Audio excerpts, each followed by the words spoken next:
अभूतपूर्व मिलन है। दोनों के भाग्य में एक दूसरे का संयोग एक चमत्कार की तरह है। मतलब दोनों की शादी सफल रहेगी? सफल ही नहीं बहन जी, दोनों एक उदाहरण बन सकते हैं। ऐसा योग बड़ा दुर्लभ होता है। अरे माँ,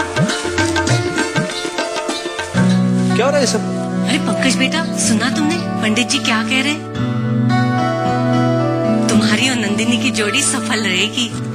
आप इतनी जल्दबाजी क्यों कर रही हैं? अब इस शुभ काम में मैं देर नहीं करना चाहती।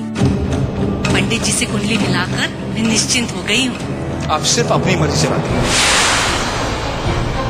पंडित जी, आप चाहिए। बेटा ये शुभ घड़ी है, ऐसा योग बार बार नहीं मिलता।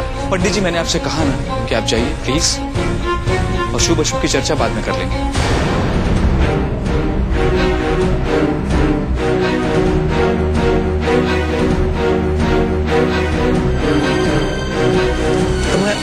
आप ये क्या करती रहती है? बेटा तू भी ना पंडित जी को दक्षिणा भी नहीं देने दी। तू मुझे नंदिनी का नंबर दे दे, मैं उसे ये कुंडली मिलने की बात बताना चाहती हूँ। कोई जरूरत नहीं है, आप तो पीछे ही पड़ गई। ना मैं तैयार हूँ ना नंदिनी तैयार है। आपसे हाथ जोड़ता हूँ कि आप मेरी शादी के लिए परेशान मत होइए।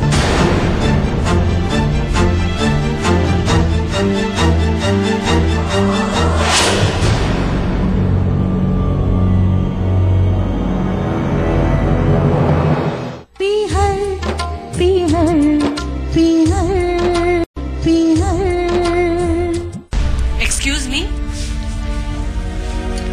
नमस्ते। नमस्ते। मैं यहाँ के डीएम पंकज सक्सेना की माँ हूँ। ओह, आइए आइए आइए आइए, बैठिए।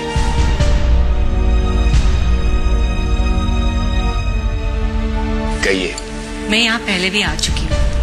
मैं जानता हूँ। आप नंदिनी के बड़े भाई हैं। आप हमारी बात अच्छी तरह समझ सकते हैं। जी हाँ, लेकिन आपको नंदिनी का जवाब तो मिल चुका है। उसे मैं नंदिनी की नासमझी कहूंगी। दरअसल बात यह है, मैंने अपने बेटे और नंदिनी की कुंडली मिलवाई। लेकिन इसका क्या फायदा है? ये संजोग है, आप बात समझने की कोशिश कीजिए।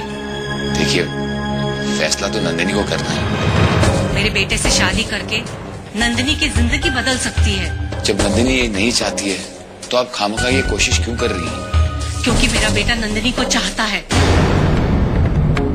अगर उसकी ये चाहत शादी के मंडप तक नहीं पहुंची तो पूरी जिंदगी कुंवारा ही रह जाएगा। देखिए मैडम, मैं अपनी बहन पर किसी तरह का दबाव नहीं डालना चाहता। अजीब लोग हैं आप सब। जो रिश्ता पूरी जिंदगी का सुख दे रहा है उसी को ठुकरा रहे हैं। बुरा मत मानिए, जो असंभव है उसे हम संभव नहीं कर सकते। अपने बेटे की जिद, उसकी पसंद ने मुझे मजबूर किया, वरना तुम जैसों के दरवाजे कभी नहीं आती। देखना, एक दिन इस बात के लिए पछताओगे। नमस्ते। देखिए, आप